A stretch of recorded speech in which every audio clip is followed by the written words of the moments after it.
हाँ जी, मेरा नाम डॉक्टर उमेश वाधवानी है और आज हम बात करने वाले हैं बर्नआउट के बारे में। जिन लोगों को बर्नआउट क्या है वो नहीं पता है तो मैं आपको बताता हूँ। स्ट्रेस होता है ना, स्ट्रेस तनाव, उसका एक्सट्रीम प्रो मैक्स वर्जन है बर्नआउट। वीडियो शुरू करें उससे पहले 3 सेकंड का मेरा इंट्रो आएगा, फट से चैनल सब्सक्राइब करो। Let's talk about this very serious topic and उसके सोल्यूशन के बारे में भी। ये टॉपिक काफी पर्सनल है because I have recently gone through this stage of burnout. And आप बोलोगे कि इसका मतलब क्या, कुछ जलन वलन से नहीं, जलन वलन की बात नहीं कर रहा है। स्ट्रेस के बारे में हमने डिटेल में बात की, right. Stress is your body's natural response to a potential threat.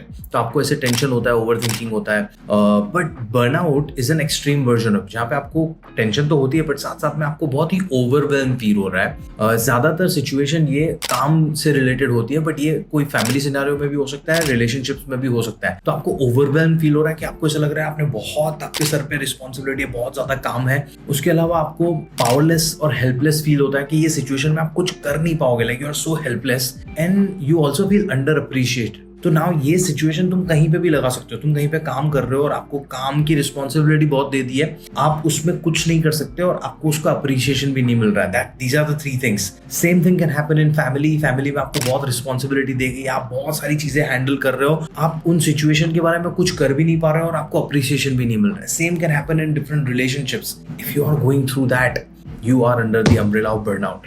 Burnout के बारे में हम बात क्यों कर रहे हैं? बर्नआउट बहुत सारे कॉम्प्लिकेशंस क्रिएट कर सकता है आपकी लाइफ में। जैसे कि आपको लॉन्ग टर्म इंसोम्निया हो सकता है, आपको नींद आने में दिक्कत हो सकती है बर्नआउट की वजह से, आपको डिप्रेशन हो सकता है, आपको डायबिटीज भी हो सकता है, आपको हाइपरटेंशन जैसी कंडीशन भी हो सकती है अगर आप बर्नआउट को एड्रेस करके उसके बारे में कुछ करोगे नहीं तो उसके सोल्यूशंस के बारे में बात करें उससे पहले हम उसके सिम्टम्स के बारे में बात कर लेते हैं कि होता क्या है। तो सबसे पहला सिम्टम है एग्जॉशन। आपको पूरा दिन इतनी थकान लगी कि आपको कुछ करने का मन नहीं करेगा। काम रिलेटेड चीजों की बात नहीं कर रहा हूँ, मिनियल टास्क, बिस्तर से उठ के ब्रश करना, नहाना, खाना, कुछ भी करने का मन नहीं करेगा। That's the first one. 2, you will start disliking something which you loved so much। तो आपका काम जो आपको बहुत पसंद था, आपकी फैमिली मेंबर जो आपको बहुत पसंद थे, आपको बर्नआउट की वजह से उनसे नफरत होने लगेगी। You will be like shit man, इनके साथ मुझे डील ही नहीं करना है। Then third is lack of motivation। आपका काम जो आपको बहुत पसंद है वो भी करने का आपको मन नहीं कर रहा है, आप मोटिवेशन ही नहीं आ रहा है, आप प्रोक्रास्टिनेट करने जा रहे हो, आप पूरी चीजें पोस्टपोन करते जा रहे हो, आप कोई काम सही से कर नहीं पा रहे हो। चौथा, डिफिकल्टी इन स्लीपिंग, बिकॉज ये सारी चीजों के बारे में आप सोच रहे हो, आपको रात को नींद सही से नहीं आ रही है। 5वां, एपेटाइट। आप या तो कुछ खाने का मन नहीं कर रहा है या तो आप बिंज ईटिंग कर रहे हो, जो भी हाथ में आ रहा है आप खा रहे हो, मिठाई का डब्बा पूरा कर रहे हो, लड्डू पूरे कर रहे हो, चॉकलेट्स खा रहे हो। Extreme. And last extreme is mood swings. या तो तुम एक्सट्रैटिक हाइपर एक्टिव कुछ चीजें करने लगोगे, या तो आपका mood is so low, so sad, so hopeless, आप किसी से बात भी नहीं करना चाहोगे। So these are 6 major symptoms of burnout. So अगर आपको इनमें से कोई भी सिम्टम बहुत अच्छे खासे टाइम से हो रहा है तो आपको ये सारे सोल्यूशंस इंप्लीमेंट करने चाहिए। चलो सोल्यूशंस के बारे में बात करते हैं। सबसे पहला सोल्यूशन ये है, जो मैं मल्टीपल टाइम्स बोल चुका हूँ, कि यू हैव टू एक्नॉलेज कि ये तुम्हारी लाइफ को अफेक्ट कर रहा है। प्रॉब्लम छोटी सी छोटी हो सकती है, बट अगर वो रोज की रोज हो रही है और वो आपके डेली रूटीन को इम्पैक्ट कर रही है नेगेटिव वे में, तो आपको उसके बारे में कुछ करना पड़ेगा। तो बर्नआउट, अगर आपको ये सारे सिम्टम्स है तो आपको उसको पहले एक्सेप्ट करना पड़ेगा कि ये प्रॉब्लम है, तभी आप बाकी के सारी चीजें कर पाओगे।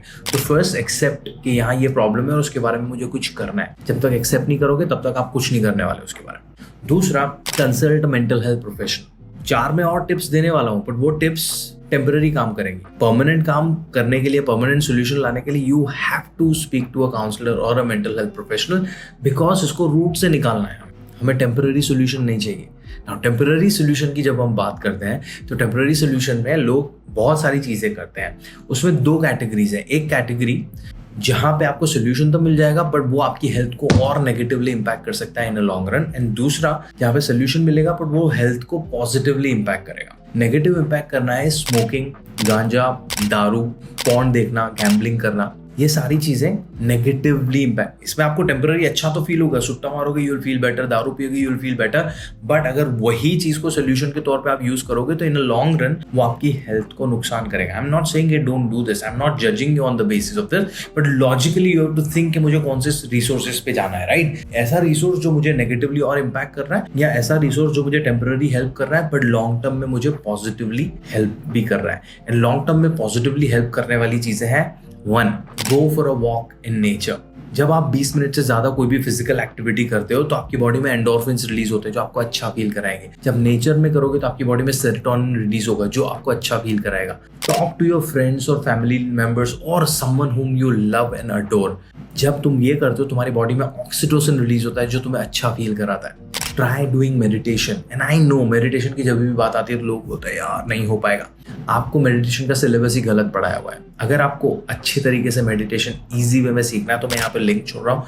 Make sure you watch that, start meditating. And I would suggest take a break.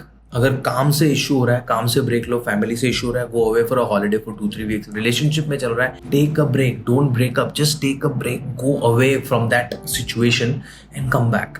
और जो अवे का ब्रेक लिया है उसमें ये सारी जो चीजें मैंने बोली है, काउंसलर से कनेक्ट करो और बाकी सारी चीजें जो हमें करनी है वो सारी चीजें इंप्लीमेंट करने की ट्राई करो and you will come out of this burnout and you will be back in the same energy जो आपके फैमिली, वर्क, रिलेशनशिप जहाँ पे भी थी। आपको कोई परमानेंट डैमेज नहीं होने वाला है अगर आप इसको एक्नॉलेज करके जो मैंने जितने भी स्टेप्स बताए वो इंप्लीमेंट करोगे तो दैट्स इट। अगर कुछ मिस आउट कर दिया है मैंने तो मुझे कमेंट में पूछो। अगर आपको मेंटल हेल्थ सपोर्ट की जरूरत है तो मैंने डिस्क्रिप्शन में 2 रिसोर्सेज छोड़े हुए हैं, उनको रीच आउट करो। They can help you with your mental health counselling and बाकी की सारी चीज़ें तो we spoke about it, start following that. And counselling से रिलेटेड कुछ भी आपके दिमाग में ऐसे कंफ्यूजन है तो मैंने एक डिटेल्ड वीडियो बनाया है थेरेपी पे, उसका लिंक मैं यहाँ पे छोड़ रहा हूँ। ये वीडियो खत्म हो तो ये वो वीडियो देखो तो आपको थेरेपी और काउंसलिंग से रिलेटेड सारे सवालों के जवाब मिल जाएंगे। ठीक है, मेरा नाम है डॉक्टर उमेश वाधवानी। मैं आपको मिलता हूँ अगले वीडियो में, तब तक के लिए ध्यान रखो यार।